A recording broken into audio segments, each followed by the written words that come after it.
está conosco hoje para desenvolver o tema do Espiritismo, uma nova era para a humanidade. O Dr. Jarbas já é conhecido de todos, é companheiro da Lide Espírita já por vários anos, reside em Uberaba, onde milita como professor na Escola de Direito, também desempenhando as suas funções de advogado, e é um colunista do jornal A Flama Espírita. Sempre que a gente apanha a flama, a primeira coisa que a gente vê é o artigo do Dr. Jarbas. É o autor dos livros Bases do Espiritismo, volume 1, Bases do Espiritismo, Atualidade de Kardec, e Jesus, Kardec e o Espiritismo, e o Elitismo. Jesus, Kardec e o Elitismo. Então, para a nossa alegria, nós estamos com o nosso companheiro no nosso meio, obedecendo uma programação do CRE Alto Paranaíba, número 18. Companheiros, militantes da fé espírita. Inicialmente, nós queremos nos apresentar a vocês como um simples servidor da causa espírita e dizer da nossa alegria, do nosso contentamento por estarmos aqui, vivenciando com vocês esses instantes de meditação, de exteriorização de vibrações amigas, fraternas. Lembrando aquela exortação de Paulo de Tarso aos seus compatriotas, os hebreus. Consideremos-nos uns aos outros para nos estimularmos ao trabalho, às boas obras e à caridade. Esse pensamento é traduzido no título Perseverança na Fé. Irmãos, aproximemo-nos, pois, de coração sincero e cheios de fé. Sejamos solícitos em nos estimular mutuamente à caridade e às boas obras, o mesmo que dissemos anteriormente. Consideremos uns aos outros para nos estimularmos à caridade e às boas obras. Isto quer dizer, em última análise, que nós somos gratos pela oportunidade que vocês nos estão proporcionando, a consideração que estão tendo para conosco, ouvindo-nos nesta oportunidade. Inicialmente, no momento, senhor, iniciaremos as nossas considerações doutrinárias desta tarde, lembrando a vocês o tema central, que é Espiritismo, uma nova era para a humanidade. Colocando a questão, portanto, de início, o Espiritismo em duas dimensões. Em primeiro lugar, como doutrina, e em segundo, como movimento espírita. Todos vocês sabem, já têm conhecimento dessa distinção. Nós podemos ver o Espiritismo em duas dimensões, a dimensão teórica e a dimensão prática. A dimensão teórica é a doutrina, conjunto de postulados, de princípios que todos nós conhecemos, que estamos aqui nesta tarde. Portanto, esse conjunto de princípios relacionados com Deus, a imortalidade da alma, a reencarnação, etc., esses nós sintetizamos na palavra doutrina. Mas não existe apenas o Espiritismo teoricamente. Ele se apresenta também do ponto de vista prático, da corporificação dos princípios. É quando nós, adeptos do Espiritismo, tendo abraçado esses princípios, procuramos corporificá-los em nossa existência. É o aspecto prático.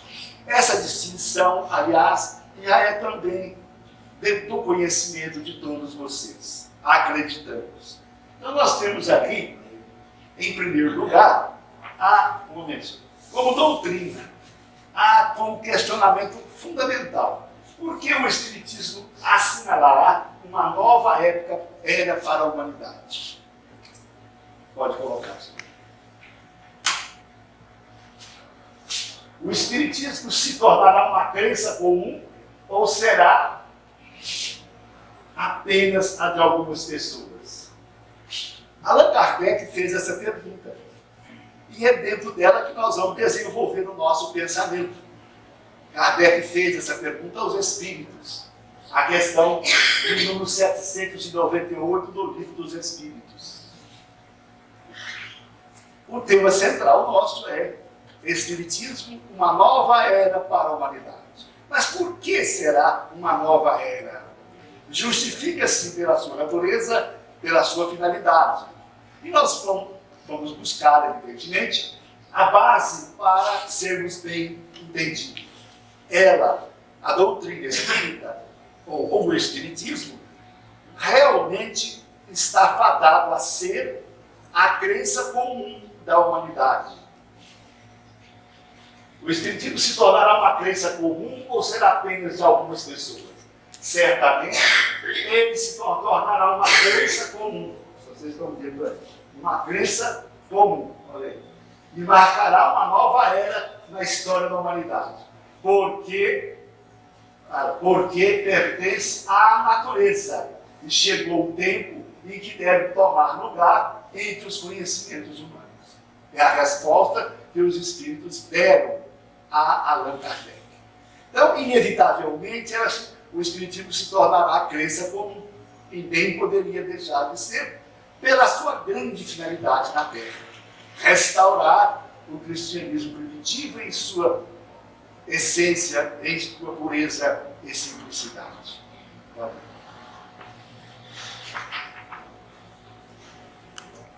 Direcionando a humanidade para a implantação da civilização cristã, fundada em valores referenciais fixos, absolutos e universais, que Jesus nos legou através do seu Evangelho de amor e sabedoria. Quer dizer, ele deve então se apresentar, já que foi veiculado com a expressão uma crença comum, crença fé religiosa. Então, deverá se apresentar predominantemente como uma fé religiosa. Tal posicionamento implica na aceitação da religião como a única solução, um único remédio para os problemas humanos, para combater o maior vício da humanidade, que é a indiferença moral. Item 8 do capítulo 9 do Evangelho segundo o Espiritismo, que está aqui, marcado por nós, está no item desse item 8º. Cada época é marcada pelo cunho da virtude e do vício que a devem salvar ou perder. A virtude da vossa geração é a atividade intelectual. Seu vício é a indiferença moral. Vejam bem. Então, é a indiferença moral. Item 8 do capítulo 9 do Evangelho segundo o Espiritismo. Bem como o materialismo, uma das chagas da humanidade, o materialismo, uma das chagas da humanidade, alimentando o orgulho e o egoísmo do homem, responsáveis todos pelos seus impulsos de animalidade. Só um minutinho.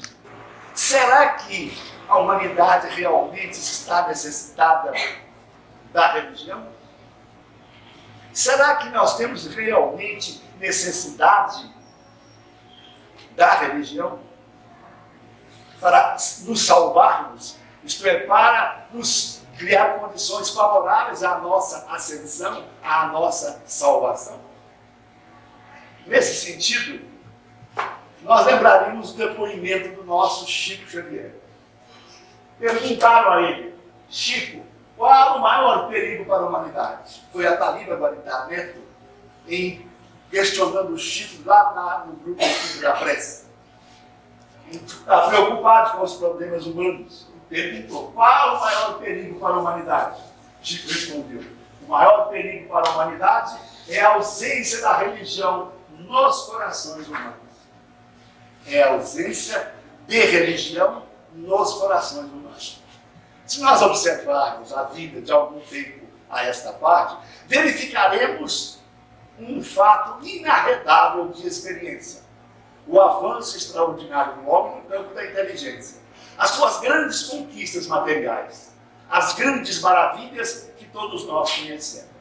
Por outro lado, há uma defasagem moral e espiritual. A asa do sentimento não está acompanhando a asa da sabedoria. Há uma defasagem. Então nós observamos isso na própria vida. Constatando o quê? Constatando o aumento da criminalidade em todo o mundo, sob as mais variadas formas.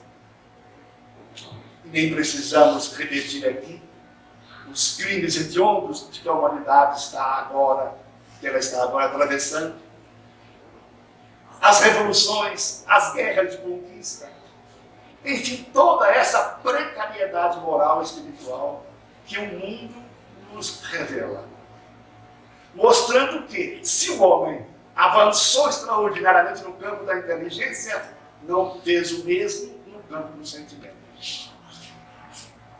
Então, há necessidade. Só temos uma palavra para exprimir ideias diferentes. A palavra religião, na opinião geral, é inseparável de culto.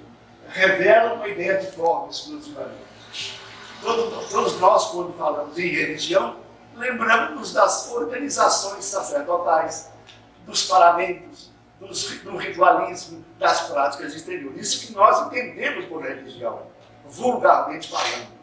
Mas não tem apenas esse entendimento da palavra religião. Dois conceitos existem. Um conceito social, que é de culto exterior, tá? Com ritualismos, práticas elitistas, profissionalismo religioso, inerente ao sacerdócio organizado com chefia humana. Esse é o conceito social. Quem nos trouxe essa revelação foi exatamente Henri Bergson, num das suas obras, As Fontes da Religião e da Moral. Um conceito filosófico, sabe? Que é o de sentimento, pelo qual a criatura se liga ao Criador através do culto interior, da prática do bem, do amor e da caridade. Concluímos com Kardec, perfeitamente, no sentido filosófico, o Espiritismo é uma religião, e nós nos ufanamos disso, porque é uma doutrina que funda os laços de fraternidade e da comunhão de pensamentos, e não sobre uma simples convenção, é a social, o exterior, mas sobre as mais sólidas bases, as leis da própria natureza. Então, no sentido filosófico, Kardec nos dá essa explicação. No seu celebérrimo discurso, no seu último e celebérrimo discurso que ele fez na Sociedade Espírita de Paris. O texto religioso do Espiritismo é o mais importante, porque a única força capaz de frear os impulsos da periculosidade do homem e da religião. Nesse sentido, lembraremos mais uma vez o depoimento do nosso companheiro Chico. Perguntaram a ele, está no livro Chico Xavier, Mandato de Amor. Chico, qual o principal aspecto do Espiritismo? E ele respondeu, é o religioso. Porque a religião é a única força capaz de frear os nossos impulsos de periculosidade, de frear os impulsos de periculosidade que o homem tem. É a religião. A única força capaz de frear os impulsos de nossa animalidade, de nossa periculosidade. A palavra periculosidade significa aquelas nossas tendências infelizes, os nossos instintos animalescos, enfim, tudo aquilo que caracteriza um perigo para o ser humano, para a humanidade, para o ser humano em geral, que é a reencarnação de Allan Kardec. E, efetivamente, Hilário Silva, através da mediunidade de Antônio Baduí Filho de Ituiutaba, na presença de mais de 500 pessoas na última Coventry, ratificou esse entendimento, uma mensagem à volta de Allan Kardec. Ele mesmo que retornou para completar a sua obra e direcioná-la para o aspecto religioso predominantemente. Essa é a tese que nós abraçamos. E que lembramos a respeito o direcionamento que Kardec deu à codificação. Predominantemente. Isto é, mostrando a como ciência e filosofia. Predominantemente. Mas sem esquecer o aspecto religioso, presente no Evangelho segundo o Espiritismo, e nas suas constantes afirmativas de que o Espiritismo era o consolador prometido por Jesus, a restauração do cristianismo primitivo. E diria como depois como Chico, direcionando para o aspecto religioso predominantemente, mas sem esquecer os aspectos científicos e filosóficos presentes nas obras de André Luiz e de Emmanuel. Mecanismos da mediunidade, evolução em 2 mundos, a caminho da luz, enfim, outras tantas obras são a confirmação do que nós estamos falando. Então, nós estamos querendo apenas mostrar aos companheiros a principal afirmativa de nossa mensagem hoje, de que o Espiritismo é a religião da sabedoria e do amor. De religião, e tendo ainda a grande finalidade de restaurar o cristianismo primitivo. É a religião da sabedoria e do amor, promovendo o nosso reencontro com o Evangelho de Jesus. No portal da luz de Emmanuel, recebido por Chico Xavier. Essa é a nossa conclusão quanto à apresentação do Espiritismo como teoria. Nesta tarde que nós estamos cuidando dos efeitos dessa religião em nossas vidas. E porque ela seria, então, no futuro, a crença comum da humanidade. Só nós, então, partimos para o Espiritismo como um movimento espírita. Quer dizer, aquela corporificação dos princípios. E, principalmente, dentro desse entendimento. É o entendimento que nós sustentamos. E que acreditamos que a maioria dos espíritas sustenta. Qual a responsabilidade? Porque se nós somos a corporificação dos princípios, dos postulados, em nossas casas espíritas, nós perguntamos, qual a responsabilidade nossa, dos espíritas, perante a doutrina em termos de liberdade e fidelidade a Jesus e a Kardec? Qual a nossa responsabilidade?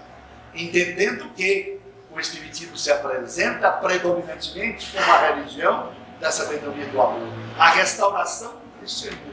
E é dentro desse espírito que nós vamos desenvolver as nossas considerações do ponto de vista prático, isto é, da aplicação dos princípios religiosos espíritas, que são a restauração, repetimos, do cristianismo primitivo. Então, esse é o questionamento básico e fundamental. O Quincas, faremos a aplicação disso após o intervalo ou no campo da divulgação, por exemplo? Será que nós estamos sendo fiéis à doutrina, a Jesus e a Kardec, divulgando essa doutrina, os ensinos de Jesus? Nós podemos começar por ela, em termos de difusão doutrinária. O que vocês acham, por exemplo, das organizações nossas visando reunir os espíritas, unificá-los doutrinariamente falando? O que vocês acham, então, do conceito de administração espírita? Será que nós poderíamos aceitar a chefia humana para a divulgação dos nossos conceitos doutrinários? Por exemplo, vamos exemplificar. Nós temos hoje nos modernos meios de comunicação a internet. Vamos colocar na internet espiritismo. Muito bem. Como é que nós colocaríamos os nossos conceitos na internet? Seria graças a um comando central? Somente veicularíamos pela internet aquilo que esse comando central determinasse? O que vocês acham? Vocês aceitariam um comando central para introduzir na internet os conceitos espíritas? Acho que qualquer pessoa poderia, desde que tenha um conhecimento e aprender a qualificação. O problema é do critério, não é? Do critério. Mesmo? Bom, nós estamos discutindo que critério seria esse para nós agora, quanto à segurança da comunicação que faríamos. Então, que critério? O nosso irmão falou da organização. É preciso que haja uma organização. Eu só concordaria com isso, uma organização implicaria no controle, implicaria no comando central. O senhor entenderia assim? O que mais poderia ser manifestar? Líderes em todos os lugares, né? Há líderes em todos os lugares. Aqui, por exemplo, tem que ter alguém para organizar. Quincas, ele é um líder. De repente, se você tivesse ele para fazer uma pergunta, para tomar a frente, de repente, se pedir de cara, não estaria. Mas aí você está colocando nas mãos de uma pessoa o controle, esse critério de comando, pode dizer. Por isso que isso é uma ferramenta desse jeito, na nossa vida. Tá? Tá danado esse trem, viu? Negócio assim. Evidentemente, nem precisa falar, porque, em primeiro lugar, nós temos as formas básicas. Não é isso? Quer dizer, elas são o nosso maior órgão orientador. Aliás, é Emmanuel que fala isso. O nosso maior órgão orientador é a doutrina. Agora, nós podemos ter um critério de segurança também, com aquelas obras complementares que visam desenvolver o pensamento de Kardec. Nesse caso, nós, particularmente, sustentamos a tese, não estou dizendo nós, eu, que esse critério de segurança, esse parâmetro de segurança deve ser a obra de Chico Xavier. Acho eu que esse parâmetro deve ser afora as obras básicas, para desenvolver o pensamento ali contigo, na codificação da Kardec. Vocês têm ideia diferente? Você acha que nós poderíamos empregar a Federação Espírita Brasileira, ou a estadual, o local, o comando dessa, ele disse lá, organização? Quer dizer, alguém tem que encaminhar. Mas o critério para levar isso tem que ser observado por aqueles que levam, não é isso? E, além do mais, nós temos que observar esse princípio aqui, ó, liberdade. Nós temos liberdade no movimento espírita. Não temos chefia humana, não temos. Então, se nós temos liberdade, nós temos que guardar fidelidade. É o único requisito que se exige de nós, em termos de liberdade, é a fidelidade a Jesus e a Kardec. Concordam? Acham que está certo? Não desvirtuando-os. É isso? Não os desvirtuando. Sem ofensa a esses princípios. Essa é a questão da liberdade e fidelidade. No campo da divulgação, nós perguntaremos a vocês. Vocês acham viável, aproveitando os meios de comunicação que nós temos, tentarmos, procurarmos fazer proselitismo? Nós teríamos, portanto, permissão, doutrineiramente falando, para fazer esse proselitismo? O que vocês acham? Proselitismo, quer dizer, aliciar novos adeptos, promover, portanto, a difusão do espiritismo sob as mais variadas formas. Em princípio, sim. Em princípio. Nós temos a liberdade, não temos? Temos a liberdade de procurar a divulgação. Então, qual é a limitação que nós temos? O que é que nós poderíamos ver como um obstáculo à nossa liberdade? Você fala, é a fidelidade. Tudo bem. Mas não é apenas a fidelidade. Na questão do aliciamento, na questão do proselitismo. O que é? Ser um respeito Respeito às demais crenças. As demais crenças. O que mais? Eu particularmente acho que isso deve ser feito. Tem várias pessoas, por exemplo, que não têm uma religião. Não escutei. Não, eu só falou que tem várias pessoas que não têm uma religião definida. E sempre vai se perguntando, tem curiosidade do espiritismo.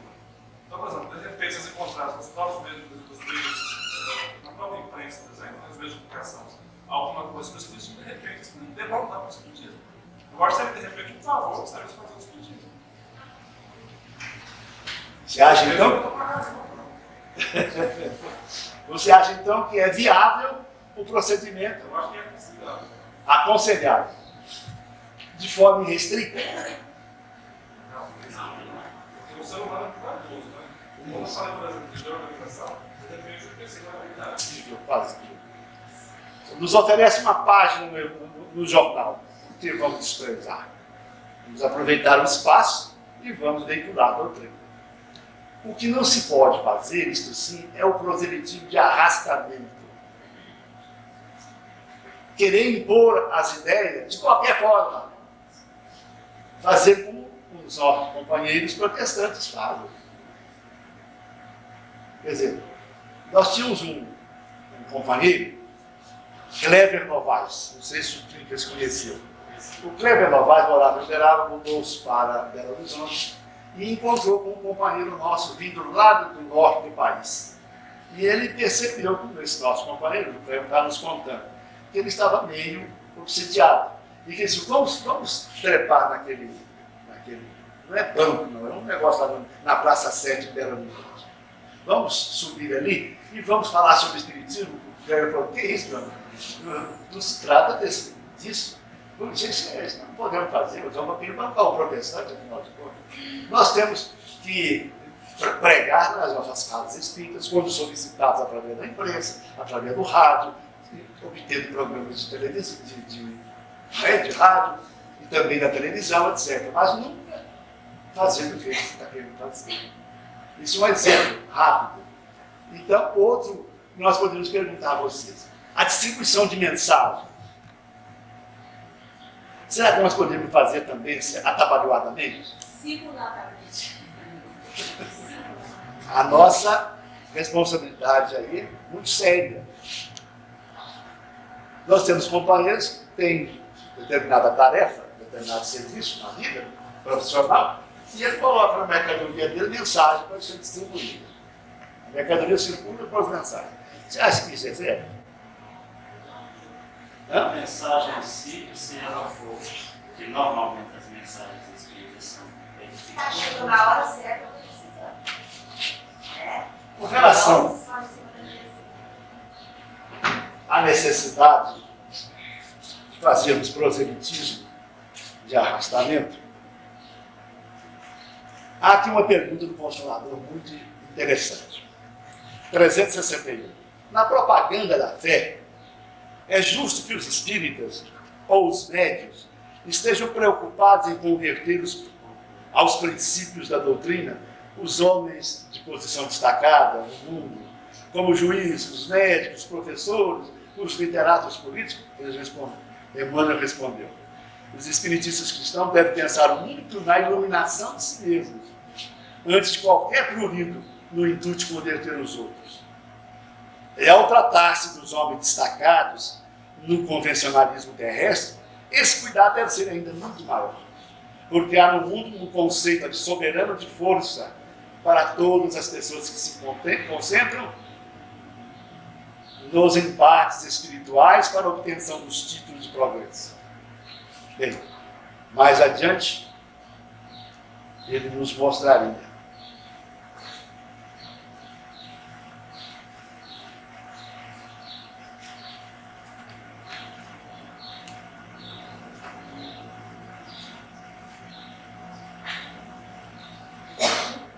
Fugiu aqui a nossa votação.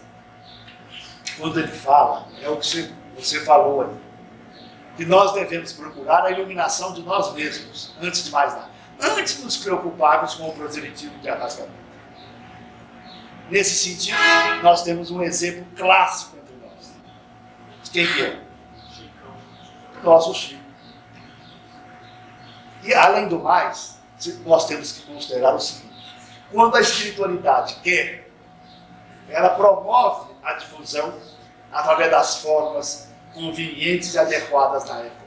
Vou citar o exemplo. O Chico foi convidado para o Pinga Fogo no Canal 4. Ele adiantou o Espiritismo em 50 anos com as respostas que ele deu. Foi espontâneo, é claro que a espiritualidade que promoveu aquilo.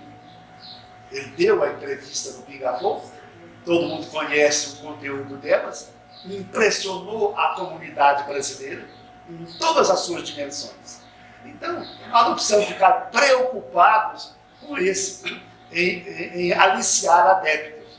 Então, aqui onde eu não encontrei isso agora, ele procura dizer: procure nas suas tarefas trabalhar e melhorar-se. Aí está, com o exemplo, a verdadeira projeção do Espiritismo. É isso. Vocês vão encontrar no Consolador com relação ao proselitismo de arrastamento. Já foi dito quanto ao ataque ou os ataques às outras crenças. Isso para nós não tem sentido. Tem? Não tem sentido. Nós devemos sim combater aquele que é o nosso maior inimigo, o materialismo. Esses, as outras crenças que estão lutando para esclarecer a humanidade em termos religiosos, que elas fiquem com seus adeptos e que eles fiquem com essas doutrinas religiosas, porque tudo está no campo do bem, do amor. Outra questão. Qual é o nosso posicionamento? Isto na área da difusão, perante o livro espírita. O que vocês acham que nós devemos proceder na difusão do livro espírita, para que não haja obstáculo a essa difusão? Nós gostaríamos que os irmãos se mantivessem por qualquer preço.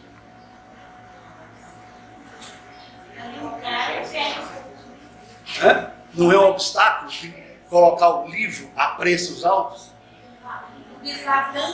Não objetivar o lucro. Não é verdade? Quer dizer, nós não vamos retardar, não vamos impedir, mas podemos retardar, criando esses obstáculos para a divulgação. Nós temos uma experiência pessoal que sempre citamos. Quando nós éramos estudantes de Direito, lá em Belo Horizonte, nós precisávamos de livros marxistas para estudar a doutrina marxista. Trabalho por fazer, etc. E nós procuramos e encontramos vendedores desses livros. Era da editora Vitória. Então, nós procuramos e encontramos o vendedor e ele nos ofereceu os livros marxistas, materialistas, pelo preço de custo. Veja bem, pelo preço de custo. Por que ele estava fazendo aquilo? Para divulgar o ideal deles. Agora nós estamos querendo tirar lucro. Nós estamos querendo objetivar lucro. Quanto mais barato nós colocarmos o livro, melhor para a difusão do nosso ideal. Agora, se o materialista está vendendo o livro pelo preço de custo, por causa do seu ideal, imaginemos nós, então, em relação ao livro espírita. Temos que até doá-lo, se possível. E ainda mais, ainda acontece o pior ainda nesse sentido. As pessoas que colocam preços altos, às vezes, não estou dizendo, nem citando nomes, às vezes estão vivendo a custa do livro espírita. O que é muito pior. Chico disse assim: eu nunca vivi à custa do livro espírita. Todos os meus direitos autorais eu os transferi a editoras ou a casas assistenciais. Tem uma entrevista dele, doutora. Ele tem grande defeito, caríssimo. É 12, 17, é desse jeito. Além disso, ela não se diz mais espírita. Se declarou que não é mais espírita.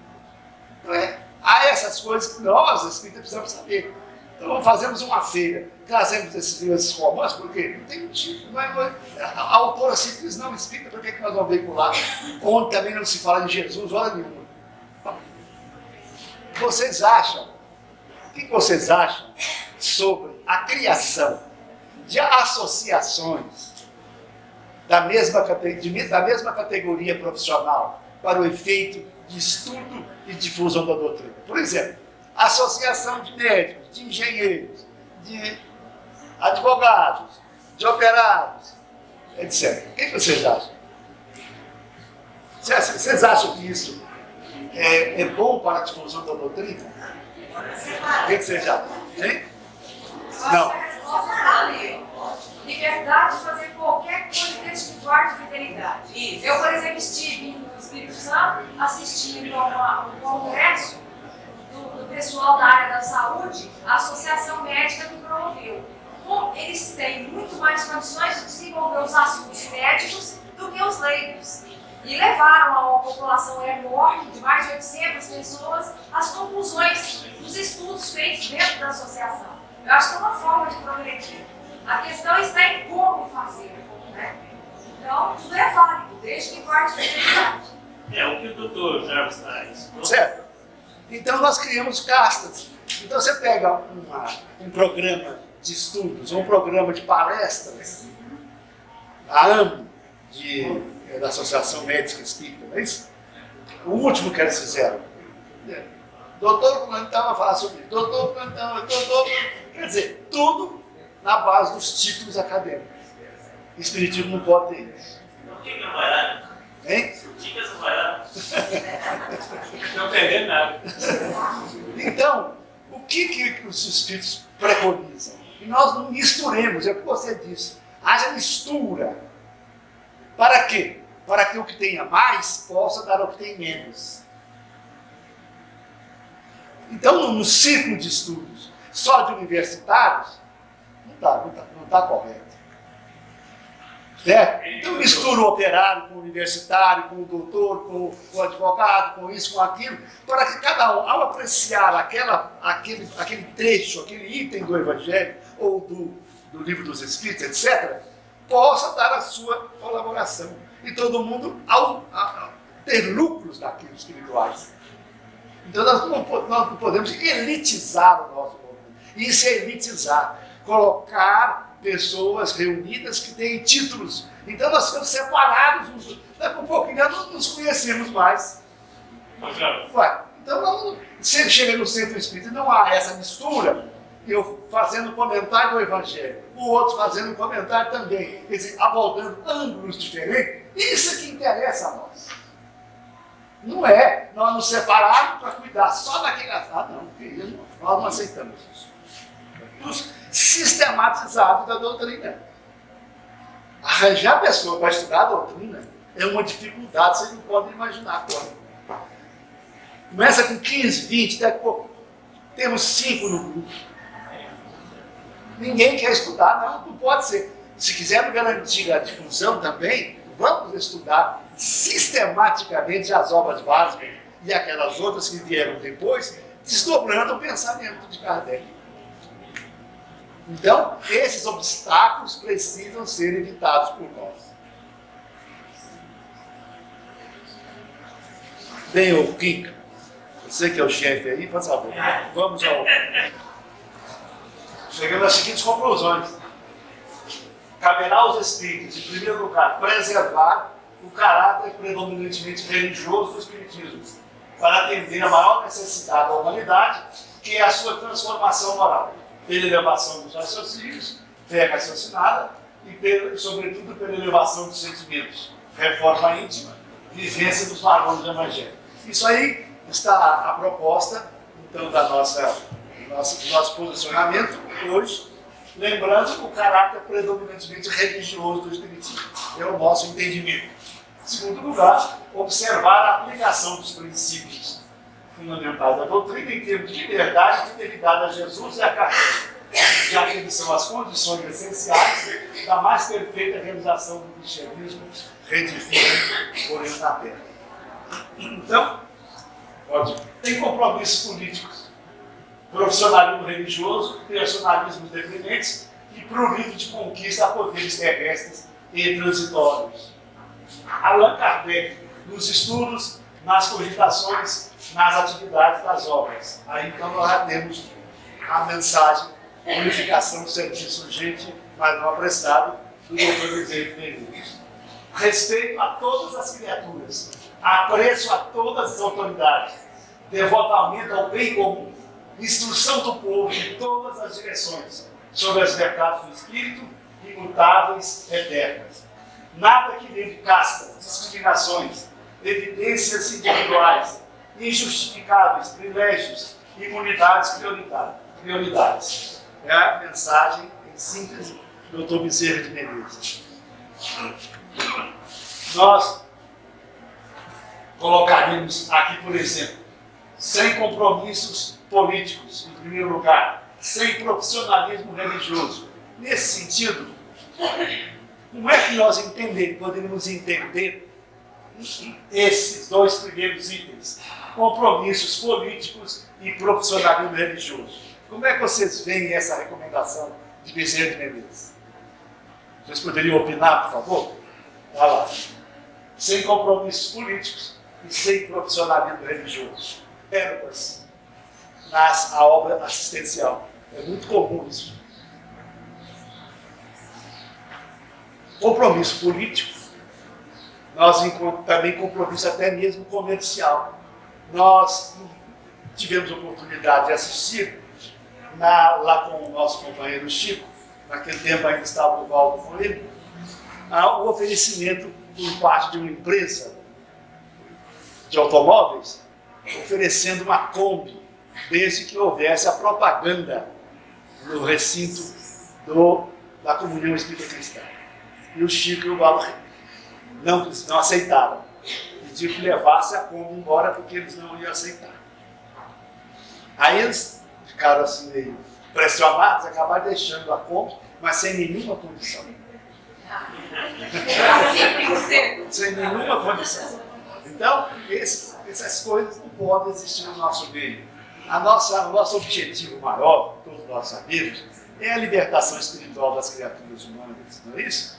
É a iluminação do espírito pela elevação dos raciocínios, do sentimento. Nós não podemos alimentar essa parte material do nosso meio a propósito de ter assistência, de ter, portanto, a divulgação da nossa própria doutrina.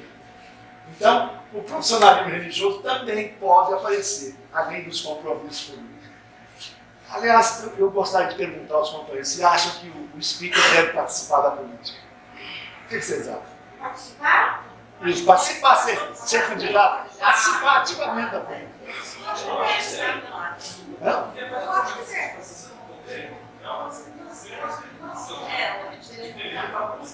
Para de fugir.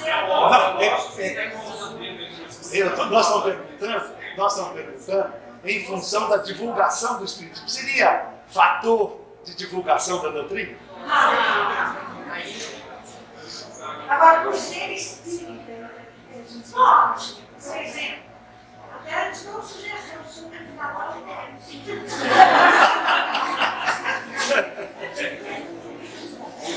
Diz Emmanuel, lá no Consolador, no livro do Consolador, que nós não estamos proibidos de nada, certo? Podemos participar, podemos ser o que for, esse problema nosso particular.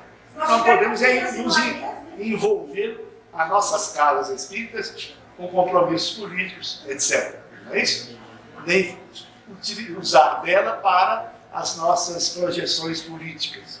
Então, mas também fala que o nosso compromisso maior é com Jesus. Por isso vocês todos reagiram aí, se nós devemos participar lá da política, ser candidato. O nosso compromisso maior é com Jesus, à luz da doutrina espírita.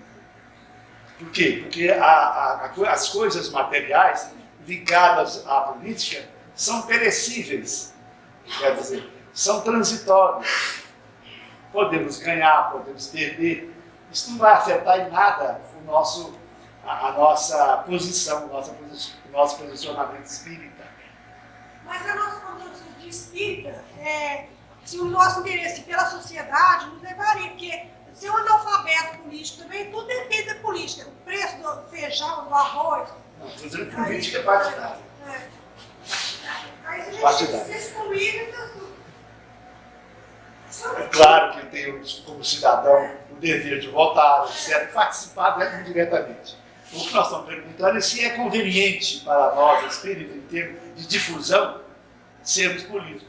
Um colega nosso, um confrade nosso, sustentou numa das cometrins, da cometrim lá em, qual é a cidade?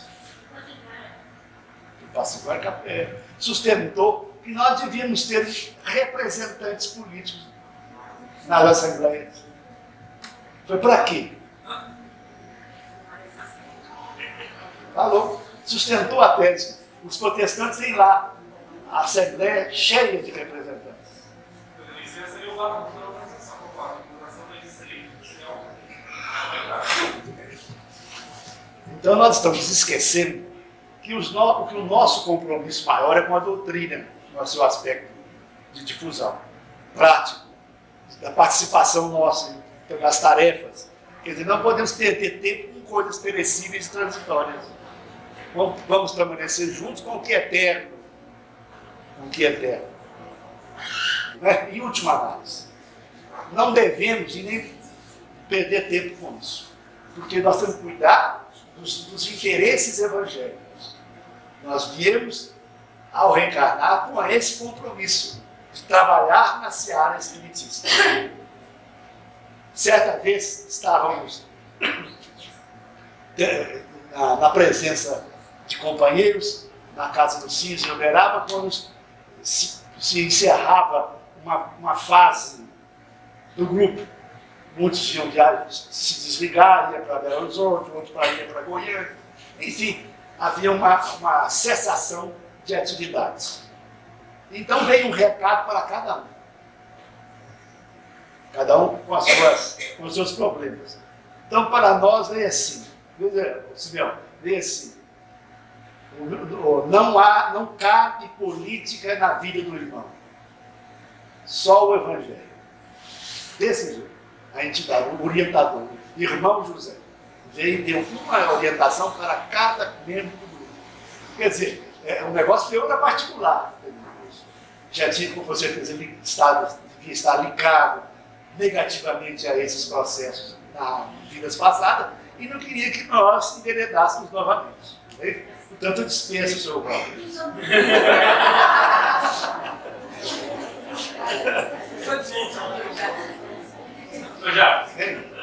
O nosso posicionamento na assistência fraterna, para não criarmos obstáculos à difusão da doutrina, à sua expansão. Porque vocês todos sabem que a parte assistencial foi aquela que projetou o espiritismo com maior intensidade no Brasil.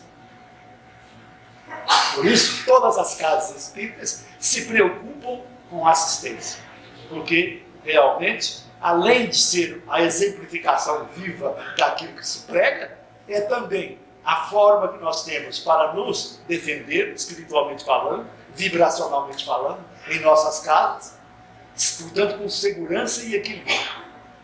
Mas nós podemos ter programas ou formas de atuação na assistência que podem prejudicar a doutrina. Então, nós estamos querendo saber de você quais seriam esses obstáculos que mais chamam a atenção. Nosso comportamento relativamente às campanhas que são feitas, através, por exemplo, da realização de bingos, rifas. O que vocês acham? Acho que nós podemos utilizar disso sob a alegação de que os fins justificam os meios? Vocês acham que nós podemos fazer isso? Principalmente no recinto dos centros espíritas. Olha, podemos cometer o mesmo erro da igreja lá no Papa lá, tá? Em cima, fica lá em cima e lá embaixo a opção de venda de imagens, de santos, etc. Como se estivesse dentro do centro. Acho que não é de bom alvitre a venda dentro do próprio centro, ou mesmo na sede, nas dependências, fora do local das nossas preces. Isso complica um pouco. Pode ocorrer a necessidade da expulsão dos vendilhões do templo. Não é mesmo? Eu acho que assim, na mesma nós precisamos realizar obras. Dar um exemplo. E é recomendável que façamos as pequenas obras, repetindo o óbolo da viúva. E não nos preocupar com as obras faraônicas e jogar nas costas da comunidade. Porque nós não temos recursos, então jogamos nas costas da comunidade. Temos que fazer campanha, junto à comunidade. Mas nós, às vezes, por vaidade, fazemos isso. Por vaidade. Não queremos fazer peregrinações, não queremos fazer uma sopa simples, mas queremos ir para as grandes realizações. Aí complica tudo. Temos, por exemplo, o caso das creches. Lá em Uberaba, nós temos lá umas creches sustentadas praticamente pelo poder público. Vocês acham que está certo? Os próprios recursos através de campanhas lícitas. Por exemplo, nós temos o caso lá. Um caso concreto, um exemplo. 4 empregados sustentados pela prefeitura. Remunerados. Nenhum espírita lá. Só aqueles empregados. Você acha que está certo? A remuneração? Não, mas isso foi a creche espírita. Não falando de creche de prefeitura, não. Creche espírita. Quer dizer, nós temos que sustentar com os nossos próprios recursos. É claro, estou falando de creche dentro, inclusive, da sede do centro espírita. Tem lá, nós temos. 4 funcionários pagos pela prefeitura. Nenhum trabalhador voluntário. Para começar, eles não têm amor. Não tem amor. É remunerado, puramente remunerado. Por exemplo, nós temos sanatório. Verdadeiro cabide de emprego. Quase 100 funcionários. Voluntário nenhum. Sanatório espírita. Vocês acham que está certo? Agora você fala assim, mas é um sanatório, recebe convênios estabelecidos com o governo, tem a assistência completa, todos são pagos por esse indivíduo desses convênios. Bom, eu concordo que exista um sanatório para doenças mentais. Tudo bem. Agora não coloca o nome de espírita, não. Porque toda assistência espírita é gratuita. Não pode ser cobrada. E lá é cobrado. Não, não é gratuito. É cobrado. Não, é gratuito. Não, seu método. Existe um método grande. Porque não é cobrado. Pois é. Mas eu estou dizendo, os espíritas que participam. Então tira o nome de espírita, porque a assistência tem que ser gratuita. Na base do voluntariado. Centros espíritas. Por quê? Eles tinham o problema assistencial, precisavam da verba, só que havia uma exigência. Qual seria? Tirar o nome de espírita. Vocês acreditam que aconteceu isso? E infelizmente, tivemos uns que aceitaram tirar o nome de espírita da creche. Quer dizer, onde é que está a fidelidade? Onde é que está? Não, tem problema. Eu tenho que fazer as coisas, as pequenas obras, o que nós pudermos fazer, que o grupo pode fazer, e não criar obras faraônicas, e jogar nas costas da comunidade, ou ficar atrás de verbas, etc, etc. Você acha que nós estamos errados nesse problema? Ô, nosso amigo lá, você acha que nós estamos errados nesse posicionamento? É você mesmo.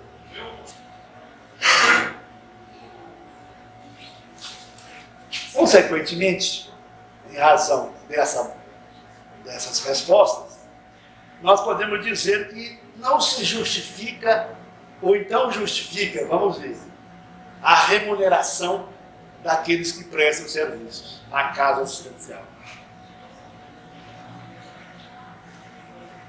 A voluntariedade ou o voluntariado deve ser, então, o essencial. É o essencial. Porque então nós estamos sendo, vamos dizer assim, instrumentos do profissionalismo religioso. gratidão pelo serviço que presta à humanidade. Nós, porém, os espíritas encarnados e desencarnados, não podemos esquecer que somos chamados a reviver o cristianismo puro, a fim de que as leis do bem eterno funcionam na responsabilidade de cada consciência. E depois,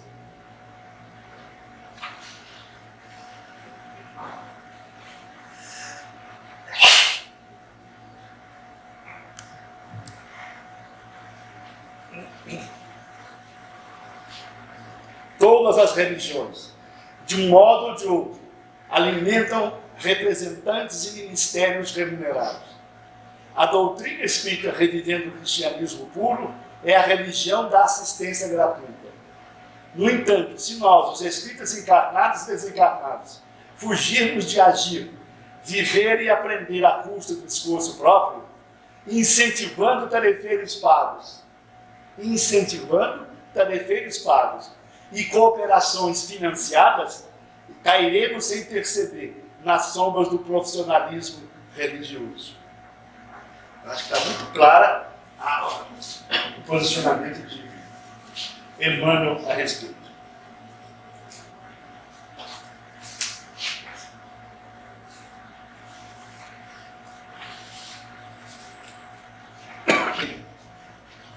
Elitismo, condição ou modo de ser que consubstancia ideias, ações ou atitudes daqueles que no grupo social atingiram um nível mais refinado de cultura, de conhecimento e que se colocam consciente ou inconscientemente como chefes e ditadores de padrão de comportamento, com base numa certa liderança exercida.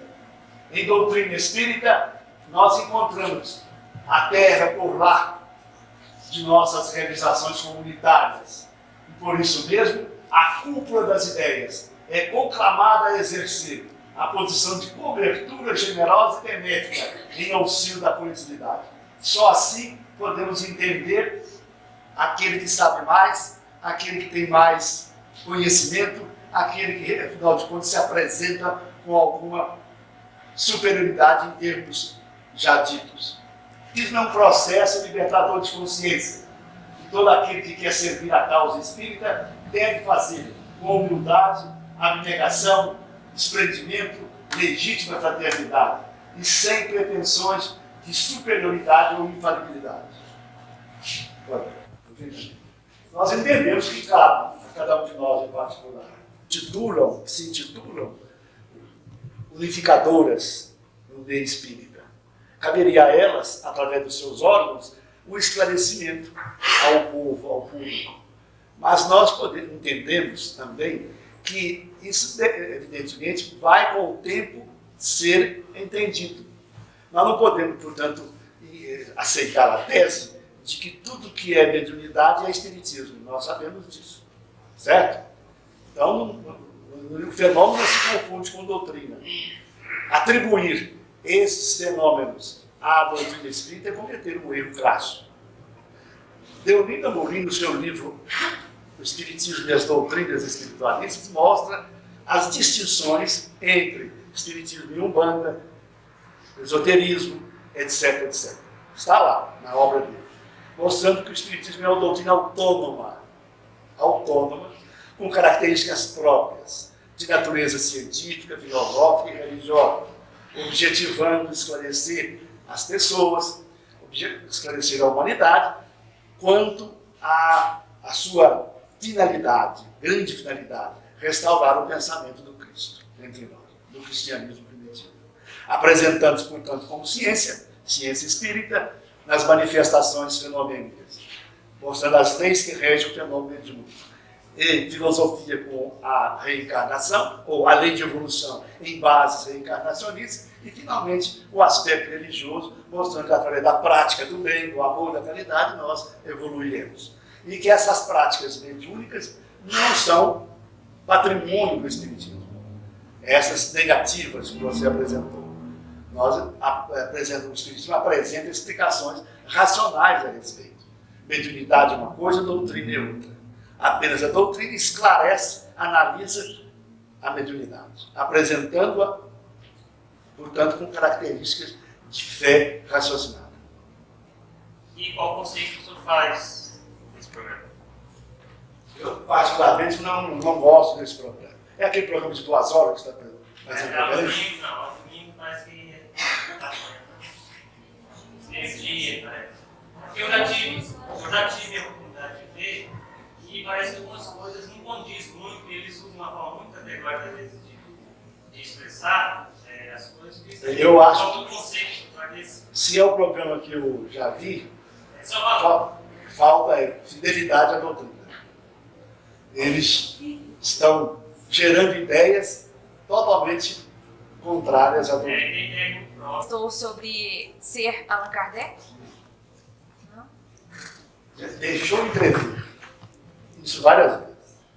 Ele já foi perguntado diretamente? Já foi, e até aconteceu uma coisa curiosa. Nós estávamos presentes. Engraçado. O pessoal de Berlândia estava lá e perguntou se ele era realmente Allan Kardec. Eu disse, não, eu não sou Allan Kardec. Não sou. E, aliás, eles querem, tem uma corrente que quer que eu seja Kardec. E a outra fala que eu não sou Kardec. E eu estou no meio levando porretada. Evidentemente, só se fosse um falso Cristo e falso profeta, para dizer que ele era Kardec. Não falar que aquele artigo que o senhor escreveu, que eu achei mais convincente, foi assim, mais. Eu não acreditava, não, eu estava com muita dúvida. Mas depois que eu vi, eu fiquei assim, bem. Se Kardec não está reencarnado, está omisso, né? é omisso. Então, eu achei isso aí, isso me despertou.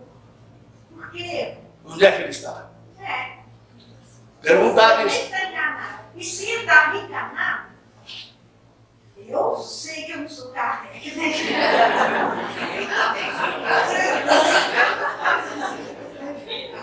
Eu não sei se você lembra que nós levantamos a questão sobre a ausência dele, nesses anos todos.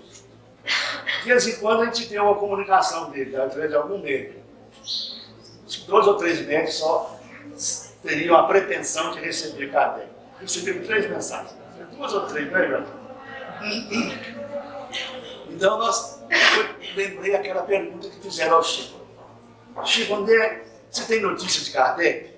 Ele disse assim, eu não sei onde é que Kardec está, mas onde ele estiver, deverá estar realizando uma grande obra. A grande obra que eu conheço é a dele, né? A maior. Só disse isso. Deverá estar realizando uma grande obra. E é aquele problema da abstenção dele, né? A omissão dele. Quer dizer, não se comunica para esclarecer o seu próprio pensamento, através da maior antena psíquica do século, que é de Xavier. Não é isso? Então, é coisa de se questionar. Você viu um cidadão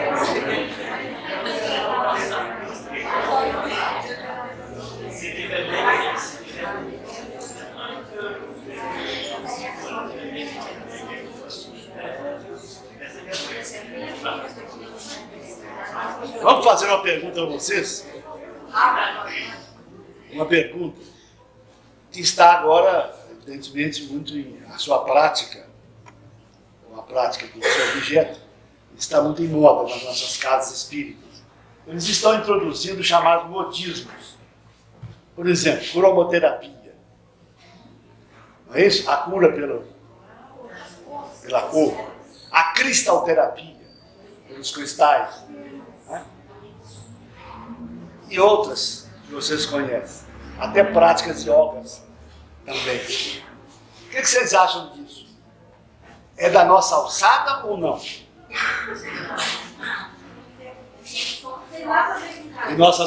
Para efeito das nossas curas espirituais. É válido? A assistência espiritual, sim. Tratamento, não. Então, eu acho. Ele se fundamentou muito bem. Dr. Humberto Ferreira, Goiânia. Sei.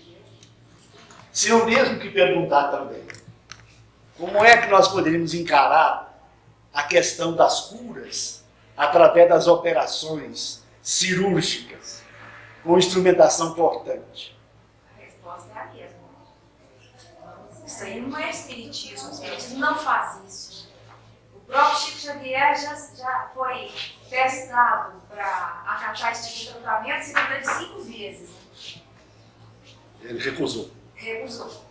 Se quiserem intervir em função de necessidades ou de merecimento, eles o farão, independentemente de canivete, de bisturi ou coisa parecida, de acordo com as necessidades ou merecimento. Temos os casos lá daquele médico que bastava colocar as mãos no corpo, o corpo se dividia, rachava, se cortava, ele tirava o tumor, etc., mas sem bisturi, sem nada, puramente de forma psicofônica, com a orientação ali, ditando as regras, etc., mas sem nenhum instrumento cortante, puramente espiritual. Não é isso, Gabriel? Quer dizer, aí nós podemos entender válida a intervenção, quer dizer, a sessão de curas espirituais. Aí nós entendemos, válida. E os tratamentos e operações à distância? Também, mas aí é espiritual, puramente espiritual. Não há problema nenhum.